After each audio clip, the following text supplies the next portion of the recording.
17 ദിവസം നീണ്ടു നിൽക്കുന്ന രാമായണ ഭാഗവത സംഗമോത്സവത്തിന് ശ്രീ കൂടൽമാണിക്യം ക്ഷേത്ര സന്നിധി ഒരുങ്ങി. നിരവധി പണ്ഡിതർ സംവദിക്കുന്ന സംഗമോത്സവം 19-നാണ് ആരംഭിക്കുന്നത്.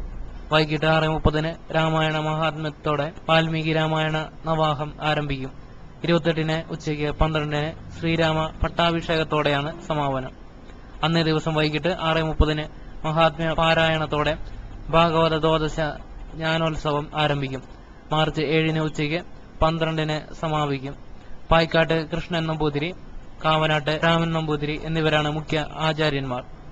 19-ന് പുലർച്ചെ 4-ന് മഹാഗണപതി ഹോമം, 8 മുതൽ സമ്പൂർണ്ണ നാരായണീയ പാരായണം, ഉച്ചതിരിഞ്ഞ് 4-ന് തൃപ്പയാറിൽ നിന്നുള്ള ഘോഷയാത്രയ്ക്ക് സംഗമനഗരിയിൽ സ്വീകരണം നൽകും. 4:30-ന് ഉദ്ഘാടന സമ്മേളനം, തുടർന്ന് നാമപ്രദക്ഷിണം, ദീപാരാധന എന്നിവയ്ക്ക് ശേഷം 6 മുതൽ രാമായണ മഹാത്മ്യ പ്രഭാഷണം തുടങ്ങും. സംഗമോത്സവ സമിതി ഭാരവാഹികളായ മണക്കാട് പരമേശ്വരൻ നമ്പൂതിരി, KD ദാമോദരൻ നമ്പൂതിരി, സുശീല പത്മനാഭൻ, ശിവദാസ് പള്ളിപ്പാട് എന്നിവർ വാർത്താ സമ്മേളനത്തിൽ പരിപാടികൾ വിശദീകരിച്ചു.